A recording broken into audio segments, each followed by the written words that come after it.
My wife took me to dinner with her German boss. I smiled like a fool, pretending I didn't speak German. She caressed her stomach and told him, "Don't worry, the idiot is so happy about the pregnancy. He will raise your son thinking it's his." I calmly poured more wine and said in perfect German, "I'm glad to have you here. Follow this story until the end and comment the city you're watching from, so I can see how far my story has reached." I should have known something was wrong the moment Cassidy suggested dinner with her boss. In our 5 years of marriage, she had never once wanted me to meet Albert Richter. She always claimed their relationship was strictly professional, that mixing business with personal life was inappropriate. Yet there I was, sitting across from them at Das House, watching my wife laugh at his jokes with an intimacy that made my stomach turn. The restaurant was exactly the kind of place Cassidy loved. Expensive, exclusive, the type where a single meal cost more than most people spent on groceries in a week. The mahogany paneling gleamed under soft lighting, and the scent of sauerbraten and fresh bread filled the air. White tablecloths crisp as fresh snow, crystal glasses that caught the light just so. Everything perfect, everything calculated to impress. Albert had chosen the restaurant, of course. He was the type of man who always had to be in control, had to show his wealth and sophistication. 48 years old, impeccably dressed in what I recognized as a $3,000 suit, his silver hair slicked back in a way that screamed European sophistication. His accent was slight but noticeable, a reminder of his German heritage that he wore like a badge of honor. I sat there in my off-the-rack blazer, feeling distinctly out of place. At 43, I had done well for myself as an electrical engineer, pulling in $250,000 a year, but in this crowd I might as well have been a janitor. Cassidy had insisted I dress up for the occasion, spending hours picking out my clothes like I was a child going to picture day. The conversation flowed easily between them, too easily. They spoke about colleagues I had never heard her mention, shared inside jokes that excluded me completely. I watched Cassidy's face light up when she looked at him, an expression I hadn't seen directed at me in months, maybe years. The way she leaned forward when he spoke, how her fingers traced the rim of her wine glass when she laughed at his stories. I tried to participate, asking polite questions about their work, but every attempt felt forced, artificial. They would pause, include me just enough to be polite, then dive back into their private world. I was a third wheel at my own wife's dinner, an uncomfortable observer to an intimacy I was beginning to recognize wasn't entirely professional. Cassidy looked radiant that night. She had spent the entire afternoon at the salon, getting her blonde hair styled in loose waves that framed her face perfectly. Her makeup was flawless, her dress a deep emerald that I had never seen before and probably cost more than my car payment. She was glowing in that way pregnant women are supposed to glow, her hand occasionally drifting to the small bump that was just beginning to show. The pregnancy had been a surprise, announced just 3 months earlier with tears of joy and promises of the perfect family we would build together. I remembered the moment she showed me the positive test, how my heart had soared with the possibility of becoming a father. At 43, I had given up on the idea of children, but suddenly there was this gift, this second chance at the family I had always wanted. Now, watching her across the table, something felt wrong. The timeline had always bothered me, though I had pushed the doubts aside. She had announced the pregnancy right after returning from a business trip to Munich, the same trip where she had worked closely with Albert on a major acquisition. When I asked about the dates, she had been vague, dismissive, telling me I worried too much about details. The waiter brought another bottle of wine, something German that Albert had selected with great ceremony. He poured for all of us, though Cassidy only pretended to sip hers, citing the pregnancy. I noticed Albert didn't seem disappointed by her abstinence. If anything, he seemed pleased, protective even. The way he looked at her when she mentioned the baby made something cold settle in my stomach. That was when they started speaking German. It began innocuously enough. Albert made a comment about the wine, something about the region it came from. Cassidy responded in what I assumed was agreement, her pronunciation smooth and confident. I had known she spoke some German from her college years, but I had never heard her speak it with such fluency, such comfort. I sat there, smiling like the fool they clearly thought I was, as their conversation shifted entirely into German. They didn't even attempt to include me, didn't pause to translate or explain. I was simply furniture at that point, a decoration that happened to be sharing their table. My grandmother had been German. She had come to America as a young woman but had never lost her language, her culture. She had insisted on teaching me German as a child, making me spend summers with her practicing until I was fluent. It was one of my few secrets, something I had never shared with anyone, not even Cassidy. There had never been a reason to mention it, never been an opportunity where it mattered. Until tonight. I listened, my face maintaining the same polite, confused smile, as Albert told my wife how proud he was of her performance. Not her work performance, but her performance with me. How convincing she was. How well she played the role of the devoted wife. My hand tightened around my wine glass as Cassidy laughed, a sound like crystal breaking. She told him how easy it was, how I believed everything she said without question, how trusting I was, how naive. The word she used was tulpelhaft, foolish, clumsy, stupid. Albert leaned closer, his voice dropping to what he probably thought was a whisper. He asked about my reaction to the pregnancy news, whether I had suspected anything. Cassidy shook her head, her hand moving to caress her stomach in a gesture I had thought was maternal instinct but now recognized as something else entirely. Don't worry, she said in German, her voice filled with cruel amusement. The idiot is so happy about the pregnancy. He will raise your son thinking it's his. The world stopped. Everything around me seemed to freeze in that moment. The gentle clinking of glasses from other tables, the soft murmur of conversations, the warm glow of the candlelight, all of it faded into background noise as those words echoed in my mind. Your son. Not our son. Your son. I sat there, my face still wearing that same stupid, trusting smile, as my entire life collapsed around me. 5 years of marriage, reduced to a performance. 3 months of joy about becoming a father, revealed as the cruelest joke imaginable. Every tender moment, every shared dream, every promise of forever. Nothing but lies crafted by a woman who saw me as nothing more than a fool to be manipulated. Albert reached across the table and squeezed her hand, their fingers intertwining in a gesture so intimate it made me physically ill. He told her how much he loved her, how excited he was about their child, how perfectly everything was working out. They had been planning this for months, he said. The pregnancy, the timing, even this dinner was all part of their elaborate deception. I watched my wife, the mother of the child I had been preparing to love with every fiber of my being, nod and smile as her lover praised her for her ability to lie to my face. She was good at it, he said, a natural actress. She could make me believe anything. The waiter approached our table asking if we needed anything else. I looked up at him, my throat dry, my voice somehow steady despite the earthquake happening inside my chest. Actually, yes, I said, my words cutting through their German conversation like a blade through silk. I think we need to discuss something important.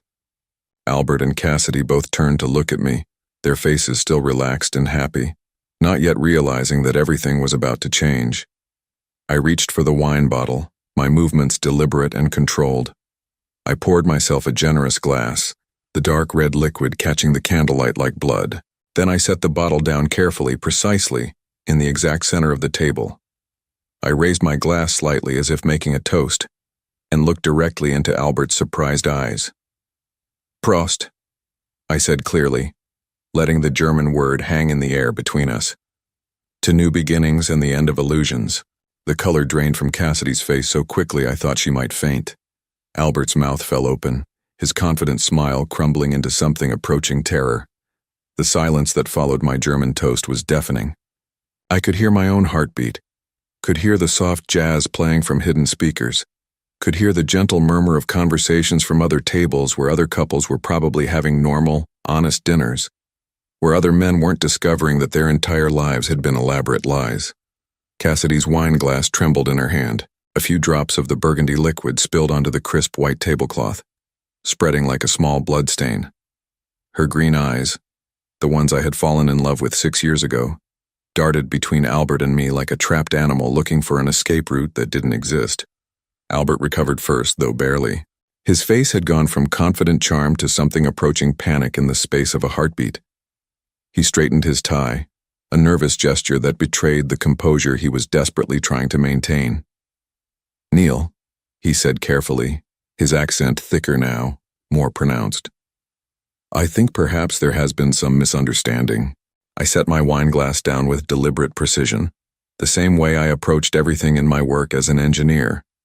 Measured, calculated, every movement purposeful. "Oh, I don't think there's any misunderstanding at all, Albert," I replied in English, keeping my voice conversational, almost friendly. "I understood perfectly, every word." Cassidy finally found her voice, though it came out as barely more than a whisper. "Neil, baby, you don't speak German. You're confused. Albert was just telling me about his family, about his mother who lives in Munich." The lie came so easily to her lips. Even now, caught red-handed, she was still trying to manipulate me, still believing she could talk her way out of this. The woman who had shared my bed for 5 years, who had cried in my arms about her difficult childhood, who had made me believe I was the love of her life, was looking directly into my eyes and lying without a moment's hesitation. "Your German is quite good, Cassidy," I said, still maintaining that conversational tone that was driving them both toward panic. "Much better than you ever let on. Especially that part about me being an idiot who would raise another man's son thinking it was mine. Your pronunciation of Tulpelhaft was particularly impressive." She went completely white. Not pale, not flushed, but truly white, as if every drop of blood had drained from her body. Her hand, the one that had been caressing her belly just moments before in what I now knew was a mockery of maternal love, began to shake violently. Albert leaned forward, his voice urgent now, all pretense of casual dinner conversation abandoned. "Neil, listen to me. This is not what you think. Cassidy and I, we work together, yes, but tonight, this was just business discussion." I almost laughed. Almost. The absurdity of it was overwhelming. Here was a man who had just heard his lover discuss their plan to trick me into raising his child, and he was still trying to convince me it was business.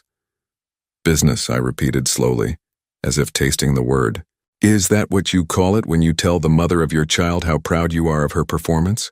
When you discuss how excited you are about your son? When you plan how to deceive her husband?" The words hung in the air like an accusation, like a judgment. Around us, the restaurant continued its elegant dance. Waiters glided between tables. Other diners laughed and clinked glasses. The world moved on as if mine hadn't just shattered into a million irreparable pieces. I thought about the past 3 months, every moment since Cassidy had announced the pregnancy. How happy I had been, how I had started planning nurseries and college funds and father-son fishing trips, how I'd called my parents, barely able to contain my joy as I told them they were going to be grandparents, how I had started reading books about fatherhood, about being the kind of dad I had always wanted to be. All of it based on a lie. All of it a cruel joke shared between two people who saw me as nothing more than a convenient fool. Cassidy reached across the table, her fingers trying to find mine. I pulled my hand away before she could touch me, the gesture sharp enough that she flinched. "Neil, please," she said, her voice breaking now, tears starting to form in those green eyes that I had once thought were the most beautiful things in the world. "You have to let me explain. You don't understand what you heard. My German isn't that good. I must have said something wrong, something that sounded different than what I meant." Even now, even caught in the most obvious lie imaginable, she was still trying to gaslight me, still trying to make me doubt what I had heard with my own ears, what I had understood with perfect clarity. It was masterful, really. If I hadn't been fluent in German, if I hadn't understood every cruel word, I might have believed her. I might have convinced myself that I had misunderstood, that my suspicious mind had twisted innocent words into something sinister. The realization of how completely I had been fooled was almost as devastating as the betrayal itself. How many other times had she lied to me? How many other conversations had she had about me in languages she thought I couldn't understand? How many other people knew about her deception, her performance as the loving wife? "How long?" I asked, my voice barely above a whisper. Albert and Cassidy exchanged a look, a moment of silent communication that told me everything I needed to know. This wasn't new. This wasn't a recent mistake or a momentary weakness. This was established, comfortable, routine. "How long?" I repeated, louder this time. Cassidy opened her mouth, probably to deliver another lie, but Albert placed a hand on her arm. Something had changed in his expression. Maybe it was resignation. Maybe it was relief that the deception was finally over. Or maybe it was just arrogance, the belief that now that I knew the truth, there was nothing I could do about it. 2 years, he said simply. 2 years. I sat there doing the math, remembering. 2 years ago was when Cassidy had started working more closely with Albert's company, when she had begun traveling frequently for business, when she had started coming home later, when she had begun buying expensive clothes and jewelry that she claimed were gifts from herself for working so hard.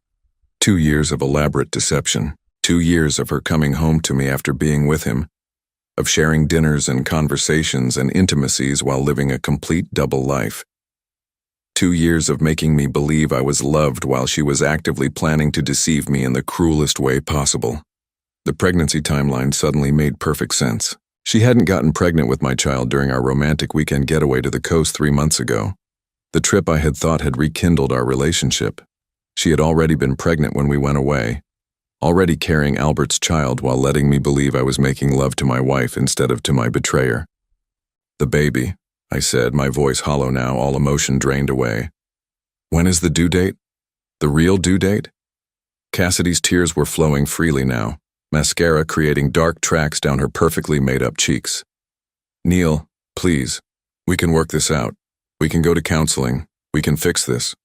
"When?" I insisted. "December," Albert answered when Cassidy couldn't. "December 15th. I counted backwards in my head.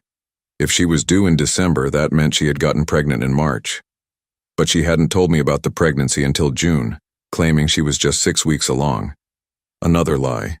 Another calculated deception designed to make me believe the child was mine. The waiter appeared at our table again, his professional smile faltering as he took in the scene.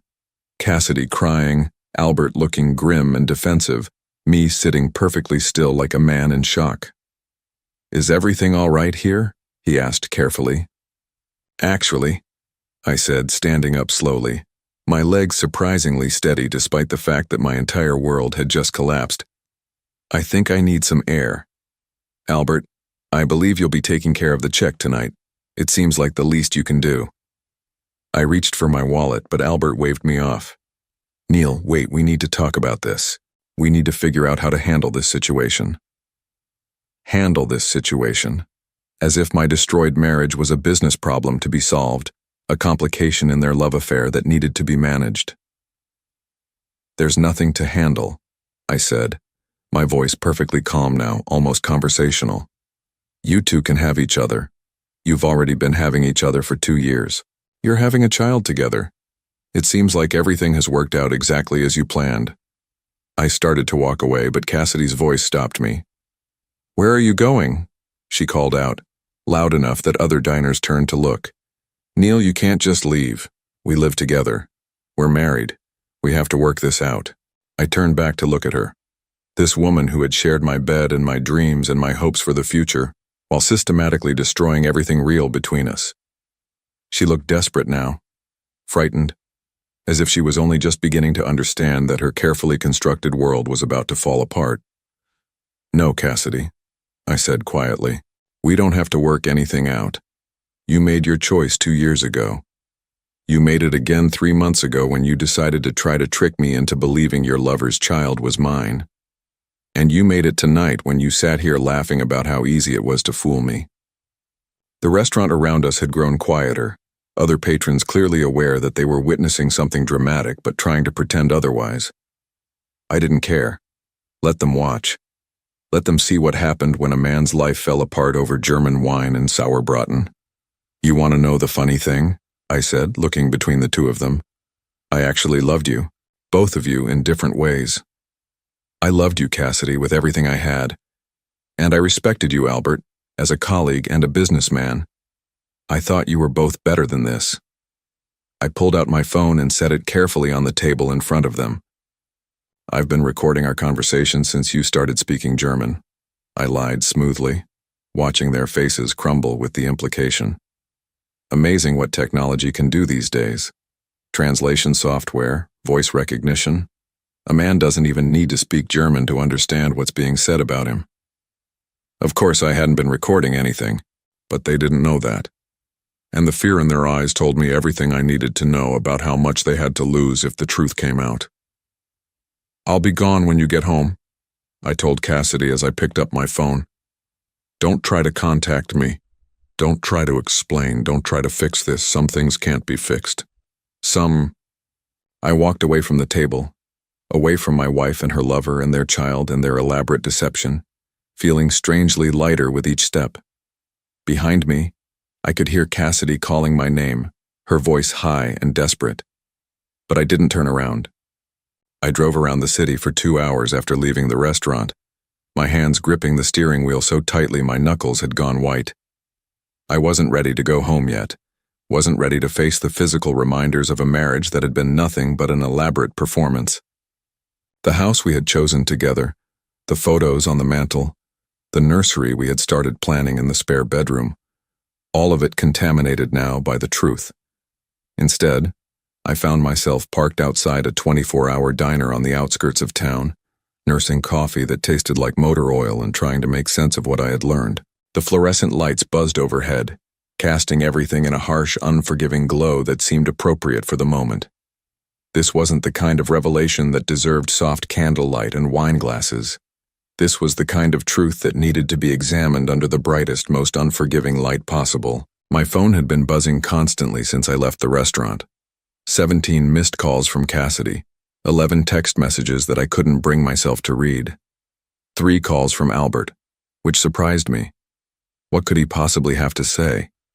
What excuse could he offer for sleeping with another man's wife and planning to trick that man into raising his child? I finally turned the phone completely off and sat in the silence, trying to remember when I had first started learning German. My grandmother, Oma Greta, had been a formidable woman who believed that education was the only thing that could never be taken away from you. She had survived the war, immigrated to America with nothing but the clothes on her back and a fierce determination to build a better life for her family. Every summer, from the time I was 8 until I turned 16, she had made me spend 2 months with her, speaking nothing but German. At first I had hated it. I was a typical American kid who wanted to spend his summers playing baseball and riding bikes, not conjugating verbs and memorizing vocabulary. But Oma Greta was relentless. She would hide my comic books until I could recite my lessons perfectly. She would make me translate American movies as we watched them together. She would speak to me only in German, forcing me to respond in kind or go without whatever I was asking for. By the time I was in high school, I was completely fluent. More than fluent, actually. I could think in German, dream in German, understand not just the words, but the subtle cultural nuances that gave those words meaning. It was a skill I was proud of, but it had never seemed relevant to my adult life. None of my friends spoke German. I didn't travel to German-speaking countries. I had never even mentioned it on job applications because it wasn't useful for an electrical engineer working with American companies. I had certainly never told Cassidy about it. When we first started dating, she had mentioned studying German in college, and I had nodded politely and changed the subject. There had been no reason to reveal my fluency. It was just one of those random facts about myself that didn't seem worth sharing, like the fact that I could juggle or that I knew all the words to every Beatles song. Now that random, seemingly irrelevant skill had revealed the most important truth of my life. When I finally drove home, it was nearly midnight. The house was dark, except for the porch light that Cassidy always left on for me when I worked late. A normal gesture from a normal wife in what I had thought was a normal marriage. Now even that small kindness felt calculated, part of the performance she had been putting on for 2 years. Her car was in the garage, but I could see she was awake. Light spilled out from under the bedroom door, and I could hear her moving around upstairs.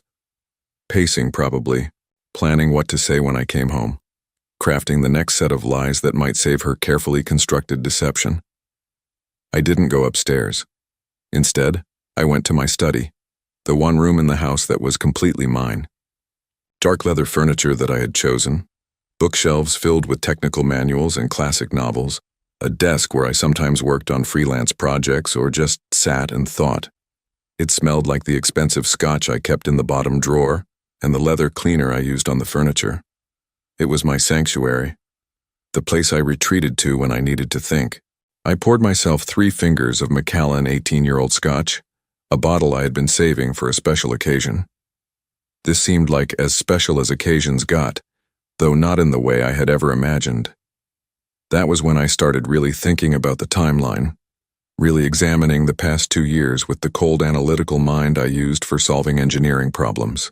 If Cassidy and Albert had been having an affair for 2 years, there would be evidence. Patterns, inconsistencies that I had ignored or explained away because I had trusted my wife implicitly.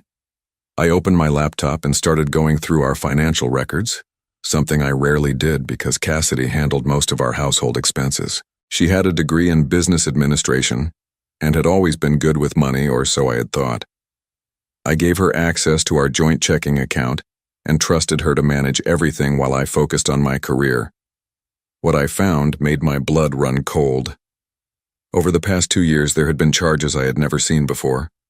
Expensive dinners at restaurants I had never been to, hotel rooms in cities where Cassidy claimed to be traveling alone for business, purchases at lingerie stores that specialized in items I had never seen her wear.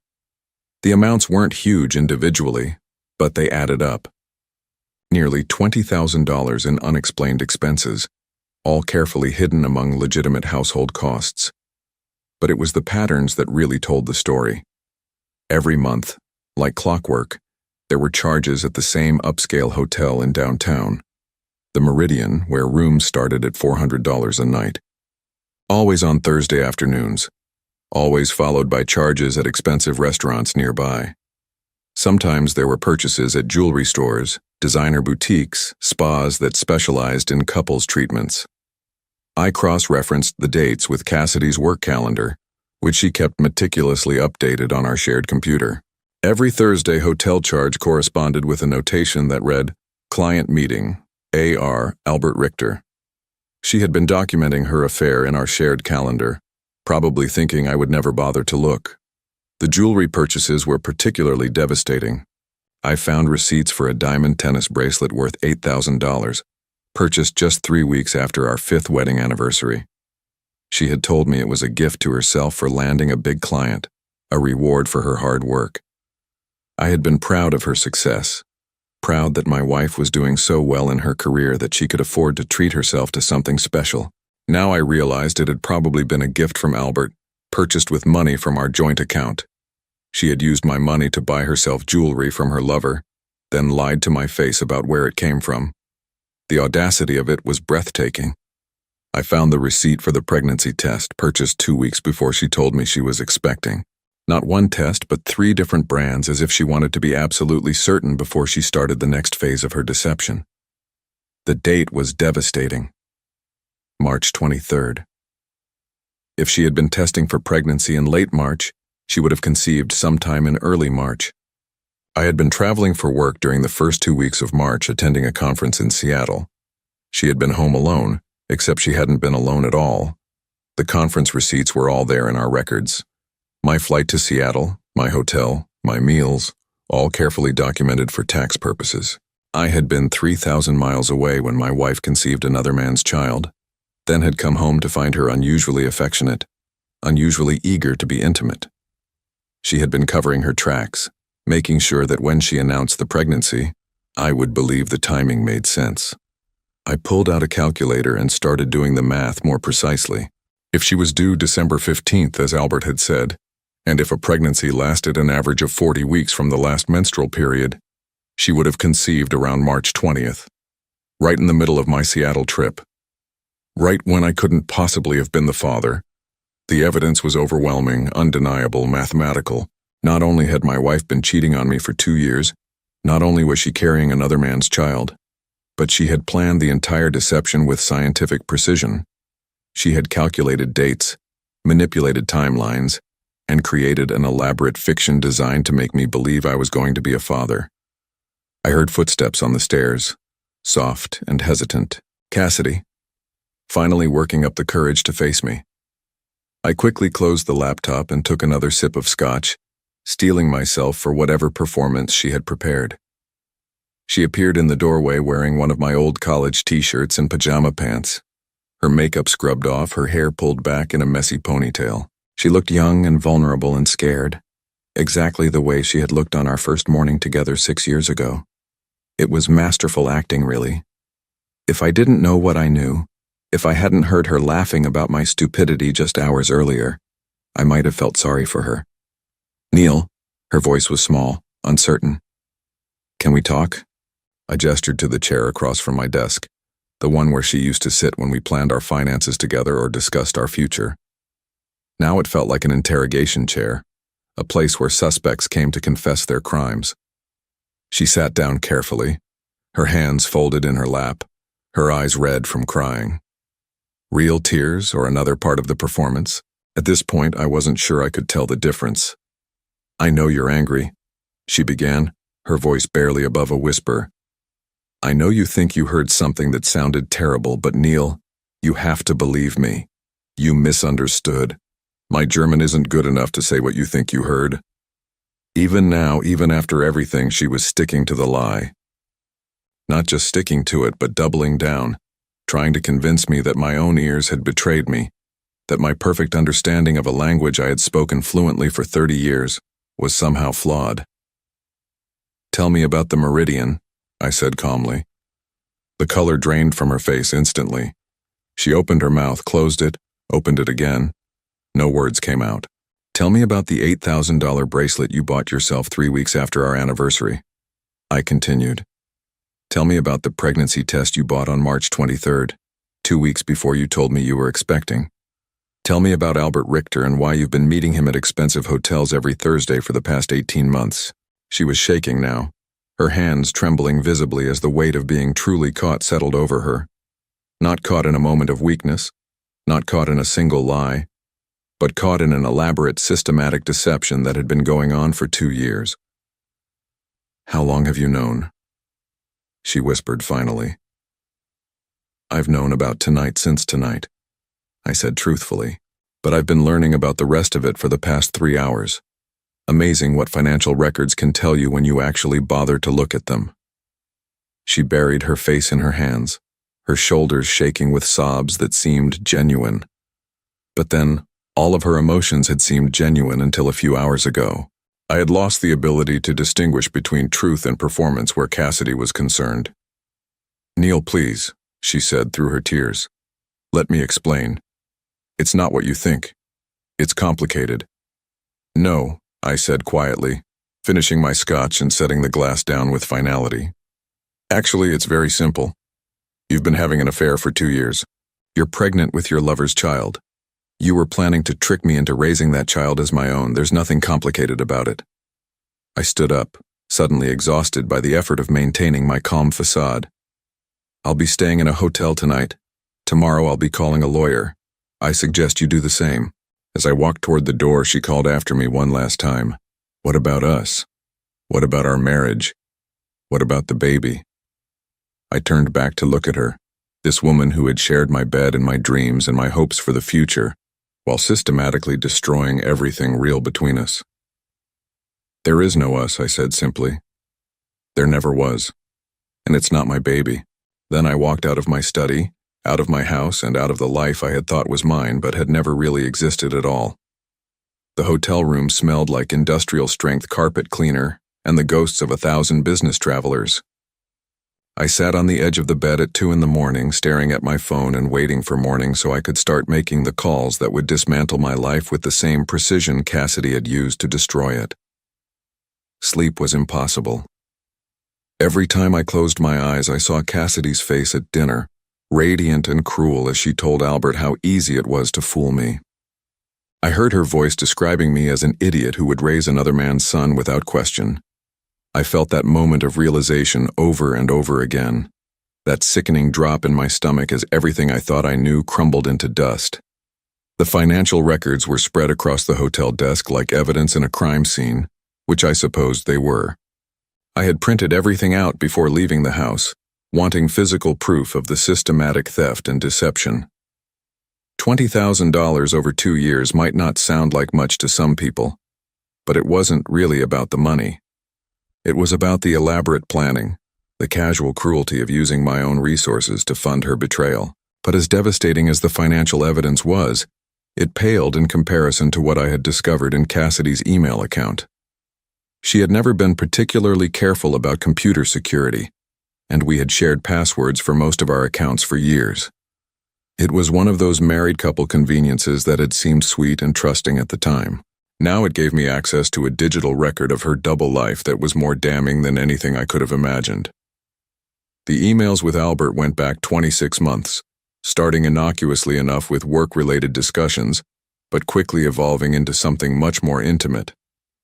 I read them in chronological order, watching in real time as a professional relationship became flirtation, then seduction, then a full-blown affair complete with detailed plans for their secret meetings. Albert, it turned out, was married. Not just married, but married to a woman named Helena whose family owned a chain of luxury hotels across Europe. Helena Richter wasn't just wealthy. She was generationally wealthy, the kind of money that came with social expectations and public scrutiny. Albert couldn't afford a messy divorce, couldn't risk his wife discovering his affairs. So he had made Cassidy his kept woman, setting her up with an allowance and expensive gifts while maintaining the facade of his respectable marriage. The pregnancy had been planned. Not just planned, but strategically timed to coincide with what Albert called the Seattle opportunity. They had known about my conference weeks in advance, had used my travel schedule to ensure that the conception would happen while I was conveniently 3,000 miles away. In one particularly nauseating email, Cassidy had joked about how excited I had been when she told me she was ovulating right when I got back from my trip. They had been laughing at me, not just deceiving me, but actively mocking my trust, my joy, my excitement about becoming a father. In their emails, I was referred to as the husband, as if I were just a role to be managed rather than a human being with feelings and rights, and a heart that could be broken. The most devastating email was from just 2 weeks ago. Albert had written to Cassidy about his long-term plans, about how they would handle the situation after the baby was born. He wanted her to wait until the child was at least 2 years old before initiating divorce proceedings, long enough for me to be firmly attached to the child, long enough for the courts to view me as the father regardless of biological reality. Then she would leave me, taking half of everything I had built while he quietly supported her from the shadows. It was a 10-year plan. They had mapped out a decade of my life without my knowledge or consent, had decided that I would spend the next 10 years loving and raising a child who wasn't mine while they enjoyed the benefits of both his wealth and mine. After the divorce, I would still be responsible for child support for a child I had never actually fathered, while they lived openly together with my money funding their lifestyle. The casual cruelty of it took my breath away. These weren't crimes of passion or moments of weakness. This was a calculated, long-term conspiracy designed to extract maximum benefit from my trust and my love, while giving nothing real in return. But perhaps the worst part was reading about their assessment of my character, their analysis of why their plan would work. Albert had written extensively about my pathological need to be needed, my desperate desire for family, my emotional dependence on female approval. He had psychoanalyzed me like a specimen, identifying my vulnerabilities with clinical precision and explaining to Cassidy exactly how to exploit them. He wasn't wrong. I had always been the kind of man who found his identity in taking care of others, in being useful, in being loved. My parents had divorced when I was 12, and I had spent my teenage years desperately trying to keep everyone happy, trying to be the perfect son who might somehow hold the family together through sheer force of goodness. It hadn't worked, but the pattern had stuck. I found women who needed me, who let me feel important and valued in exchange for my time, my money, my emotional labor. Cassidy had understood this about me from the beginning. In one email, she described our early relationship with devastating accuracy, explaining how she had let me believe I was rescuing her from a difficult life, how she had played up her vulnerabilities to make me feel strong and protective. Every intimate moment we had shared, every time she had cried in my arms about her difficult childhood, or her struggles with self-confidence, had been a calculated performance designed to bind me more tightly to her. I had fallen in love with a fiction. Worse, I had fallen in love with a fiction that was specifically designed to exploit my deepest emotional needs while serving her financial interests. The hotel room felt like a tomb as I sat there surrounded by the evidence of my own gullibility. But mixed with the pain and humiliation was something else, something cold and focused that I barely recognized as part of myself. It was rage, yes, but rage transformed into something more useful, something like determination. They had made one crucial mistake in their elaborate plan. They had underestimated me. Albert's emails revealed a great deal more than just his relationship with Cassidy. He was apparently a serial adulterer, with at least 2 other women receiving similar allowances and gifts over the past 5 years. He had a pattern, a system for managing multiple affairs while keeping his wife ignorant and his reputation intact. But patterns could be exposed and systems could be disrupted. More importantly, his emails contained detailed information about his business dealings, including several ventures that existed in legal gray areas, import duties that were being avoided through creative paperwork, tax shelters that pushed the boundaries of legality, partnerships with companies that existed only on paper. Albert was the kind of businessman who believed rules were for other people, and his correspondence with Cassidy included enough incriminating details to cause serious problems for him if they fell into the wrong hands. I spent the rest of the night making notes, creating a timeline, organizing evidence. Not just evidence of the affair, but evidence of everything. Financial irregularities, tax issues, immigration problems related to Albert's frequent travel between countries. By morning, I had assembled a comprehensive dossier that would make Albert's life very complicated if it became public. But I wasn't interested in public exposure. Public exposure was messy, unpredictable, potentially damaging to me as well as to them. I was interested in something much more precise, much more satisfying. When the sun finally came up, I called my lawyer first, then my accountant, then my bank.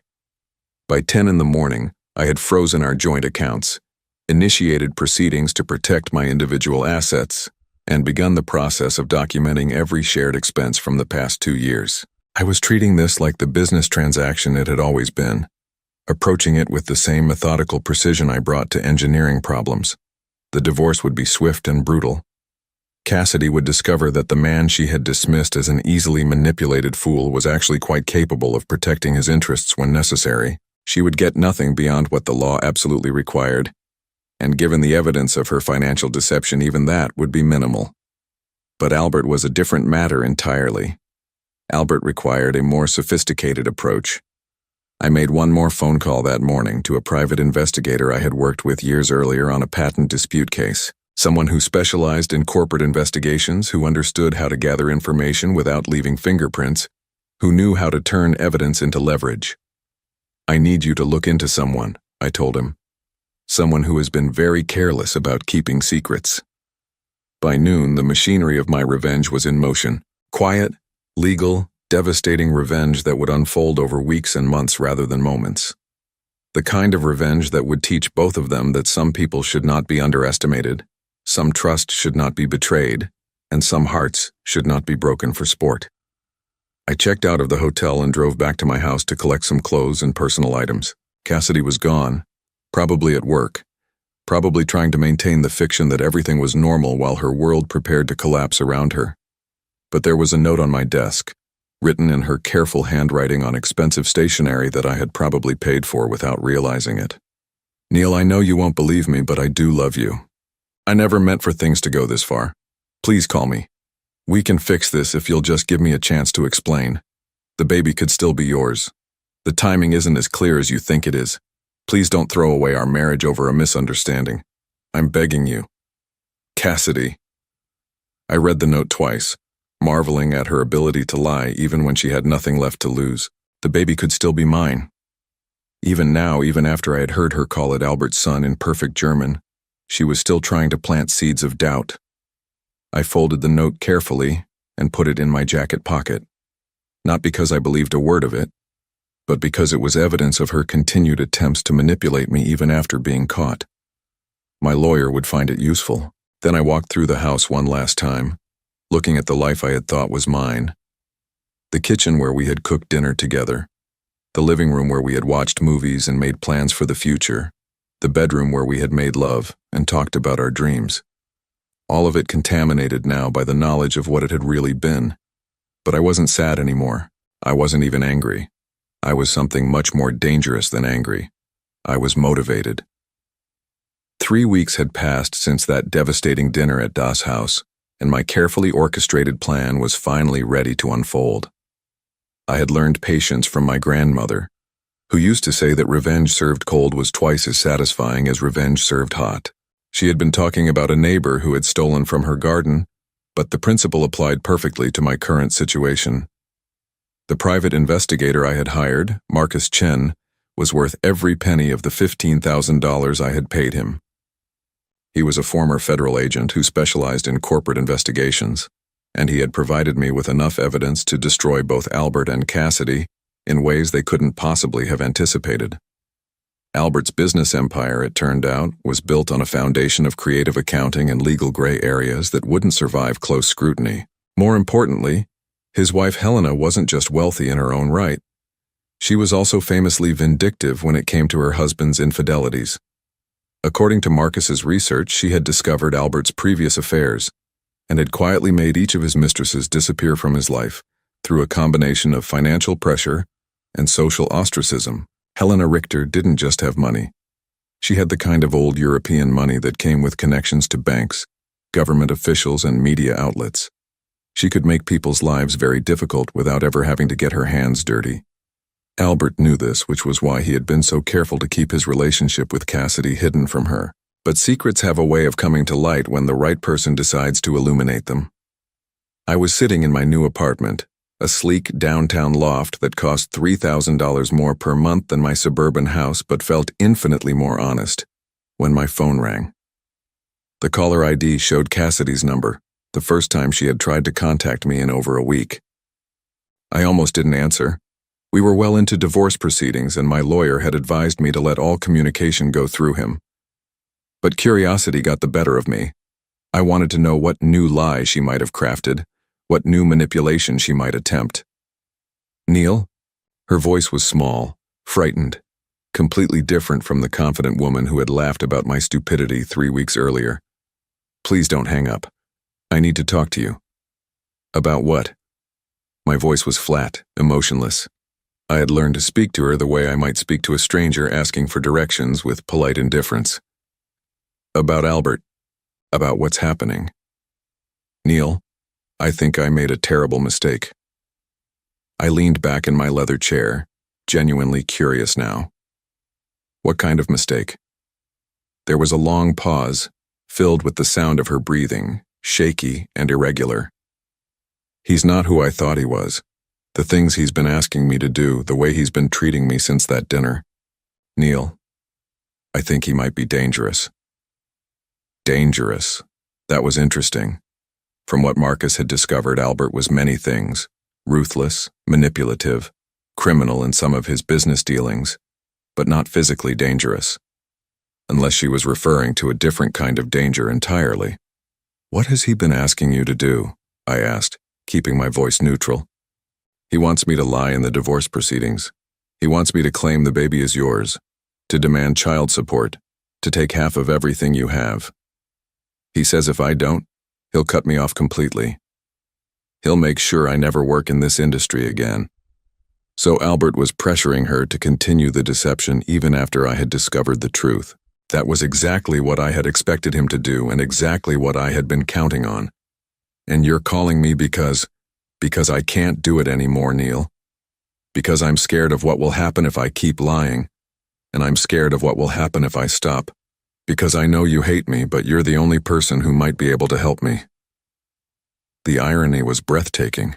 The woman who had spent 2 years lying to me, who had planned to trick me into raising another man's child, who had mocked my trust and my love, was now asking for my help because her co-conspirator was threatening her. Why would Albert care what you do in our divorce? I asked, though I already knew the answer. If he loves you, if he wants to be with you, why wouldn't he just divorce his own wife and marry you? Silence. Long, telling silence. He's not going to leave Helena, is he?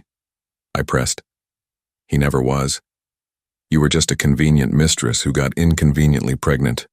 You don't understand, she whispered. It's complicated. His wife, she's not just rich, she's connected. If she found out about me, about the baby, she could destroy both of us. Albert says we have to wait. We have to be careful. How long do you have to wait, Cassidy? 5 years? 10? Until the child is grown? Until Helena dies of old age? She started crying then, soft sobs that might have moved me once upon a time. Now they just sounded like the complaints of someone who had discovered that actions have consequences. I know I don't deserve your help, she said through her tears. I know what I did to you was unforgivable. But Neil, I'm pregnant and alone and scared. And I don't know what else to do. Pregnant and alone and scared. The perfect victim narrative designed to appeal to my protective instincts, my need to help people in trouble.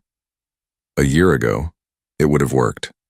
A year ago, I would have dropped everything to rescue her, regardless of what she had done to me. But that was before I had learned to see her clearly, before I understood that every emotion she displayed was calculated for maximum effect. You're not alone, I said calmly. You have Albert, the father of your child, your lover of 2 years, your business partner in deception. Why don't you ask him for help? Because he doesn't care about me. The mask slipped for just a moment, revealing the panic underneath. He never cared about me. I was just useful to him, just someone he could control. And now that things have gotten complicated, now that you know the truth, he just wants to manage the situation. He wants to manage me. Welcome to the club, I thought, but didn't say. Albert had been managing her for 2 years, just like she had been managing me. The difference was that I had loved her, while Albert had simply used her. What exactly do you want from me, Cassidy? I want to tell the truth in the divorce. I want to admit that the baby isn't yours, that I've been lying about everything. I want to stop taking your money, stop demanding things I'm not entitled to. But Albert says if I do that, he'll ruin me. He'll make sure I can't find work anywhere. He'll tell everyone I'm unstable, unreliable. He has connections, Neil. He can destroy my reputation with a phone call. So she wanted to confess, but only because continuing the lie had become more dangerous than telling the truth. Not because she felt guilty, not because she wanted to do the right thing, but because Albert was no longer protecting her, and she needed a new protector. And you think I should protect you from the consequences of your own choices? I think you should want the truth to come out, she said, her voice gaining strength as she found her angle. I think you should want everyone to know that you're not the father, that you're not responsible for this child. I think you should want your freedom. She wasn't wrong. I did want my freedom and I did want the truth to come out. But not because she was offering it to me as a gift.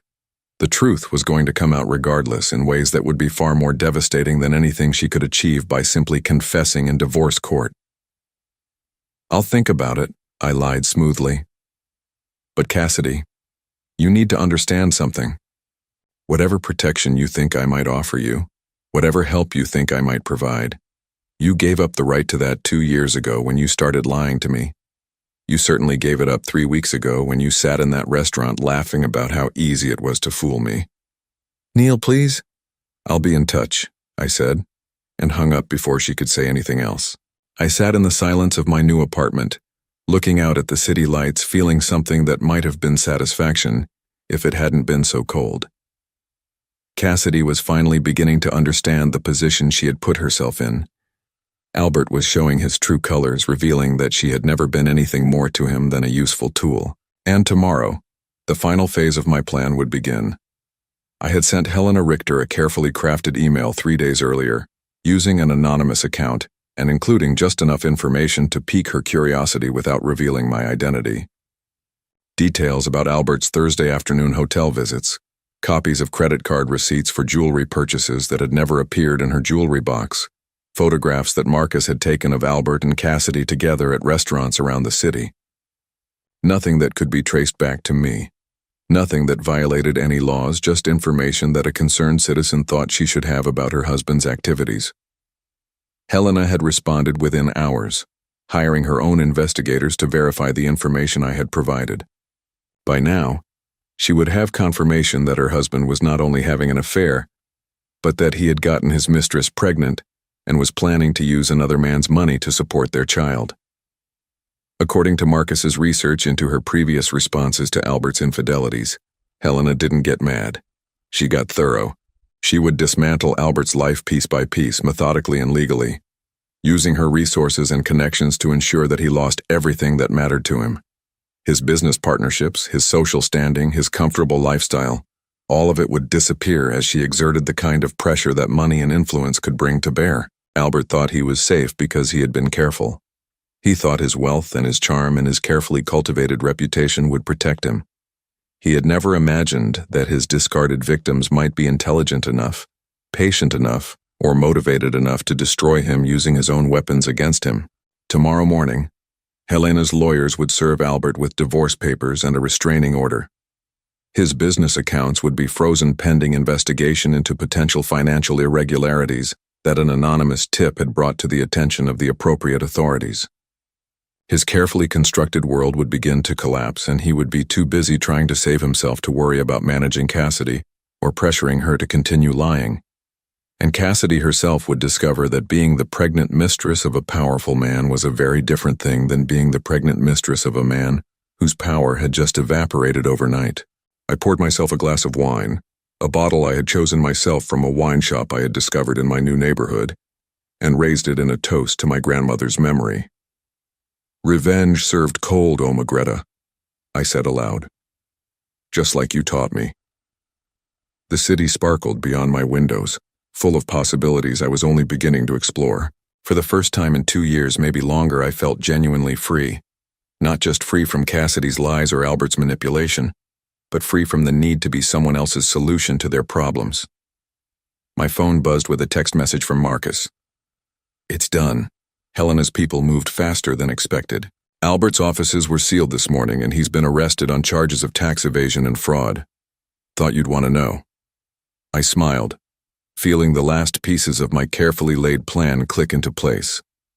Albert would spend the next several years dealing with federal charges, divorce proceedings, and the complete destruction of his business empire. He wouldn't have time to threaten anyone, wouldn't have resources to ruin careers or manipulate frightened pregnant women. And Cassidy would be truly alone for the first time in years, forced to face the consequences of her choices without anyone to protect her or manage the situation for her. It was, as my grandmother would have said, a very satisfying dinner indeed. 6 months later, I was sitting in a coffee shop near my new office, reading the morning paper and genuinely enjoying the simple pleasure of a quiet Saturday morning, when I saw the headline that brought the whole sorry chapter of my life to a satisfying close. Local businessman sentenced to 7 years for tax evasion and fraud. The article was brief but thorough. Albert Richter, former CEO of Richter International Holdings, had been sentenced to 7 years in federal prison and ordered to pay $4.8 million in restitution to various government agencies. His business empire had been liquidated to pay his debts, his assets seized, his reputation destroyed. The article mentioned that his wife, Helena Richter, had divorced him while he was awaiting trial and had publicly stated that she would not be visiting him in prison. There was no mention of Cassidy in the article, but I knew from my lawyer that she had given birth to a son 3 months earlier. A son that Albert would never meet outside of a prison visiting room, assuming Helena didn't use her influence to prevent even that small contact. Cassidy was living with her sister in Phoenix now, working as a receptionist at a medical clinic and struggling to make ends meet on $12 an hour. She had finally told the truth in our divorce proceedings, admitting that the child wasn't mine and relinquishing any claim to alimony or support. Not out of honesty or remorse, but because continuing the lie would have required Albert's backing, and Albert was no longer in a position to back anyone. My lawyer had been pleased with how quickly everything was resolved once she stopped fighting. I folded the newspaper carefully and set it aside, feeling something that might have been closure. Not satisfaction exactly, because there was no joy in seeing 2 people's lives destroyed, even when they had richly deserved their fate. But there was a sense of completion, of justice served and balance restored. The coffee shop was busy with the Saturday morning crowd, families with children, couples reading books together, students with laptops and dreams of changing the world. Normal people living normal lives, unencumbered by elaborate deceptions and carefully calculated betrayals. It was the kind of scene I had forgotten existed during my marriage to Cassidy, when every interaction had been filtered through layers of lies and manipulation. "Excuse me, is this seat taken?" I looked up to find a woman about my age standing next to my table, gesturing to the empty chair across from me. She had kind eyes behind wire-rimmed glasses and graying brown hair that she wore in a simple style that somehow made her look both professional and approachable. She was carrying a worn leather briefcase and what appeared to be student papers that needed grading. "Please," I said, gesturing to the chair, "all yours." She sat down with a grateful smile, spreading her papers across the table with the practiced efficiency of someone who had learned to work in whatever space was available. "Dr. Sarah Mitchell," she said, extending her hand. "And thank you. I have about 30 essays to grade before Monday and my apartment is being fumigated, so I'm temporarily homeless." "Neil Harrison," I replied, shaking her hand. "What subject do you teach?" "Psychology at the community college, and you?" "Electrical engineer. Though I'm between projects at the moment, so I have more free time than usual." She smiled, a genuine expression that reached her eyes in a way I had almost forgotten was possible. Free time. I remember that concept vaguely from graduate school. We worked in comfortable silence for the next hour, she grading papers and occasionally muttering things like, "Did this student even read the assignment?" while I responded to emails from potential new clients.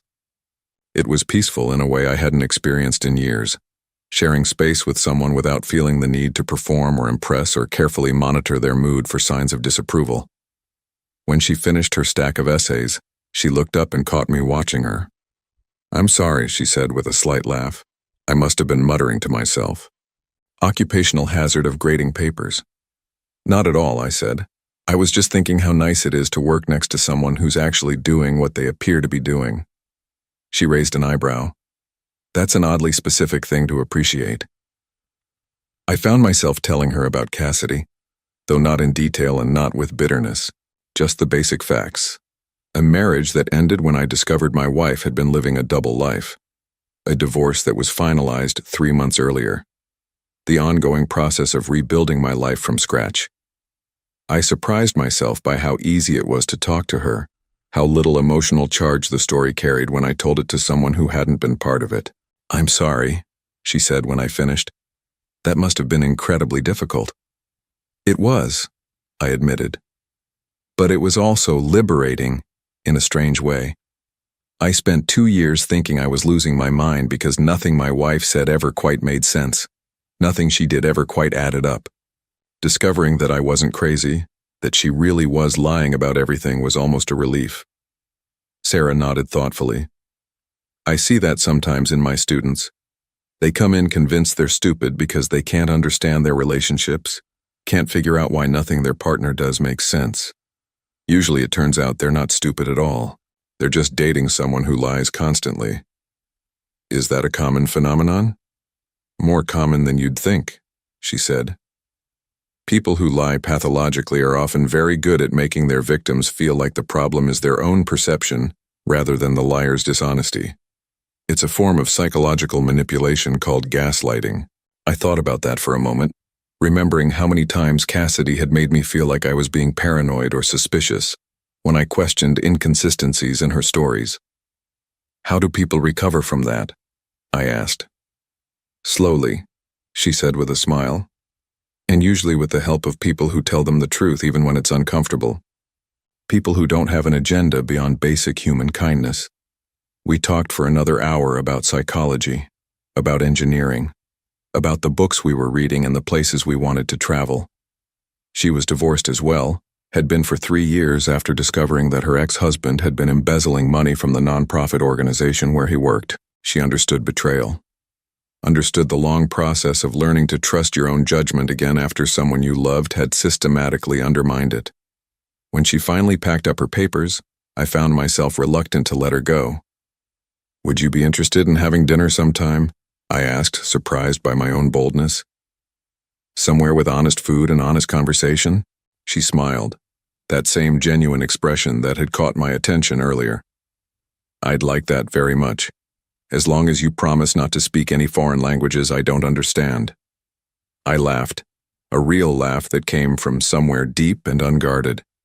I promise, English only, and the complete truth, even when it's boring.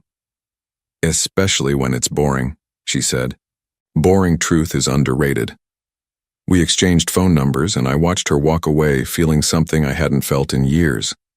Anticipation for the future. Not the desperate hope that someone would love me enough to make my life meaningful, but genuine curiosity about what might develop between two people who had both learned the value of honesty the hard way. That evening, I called my parents for our weekly check-in, something I had started doing after the divorce as a way of reconnecting with family relationships that weren't based on deception. "You sound different," my mother said near the end of our conversation. "Happier, maybe?"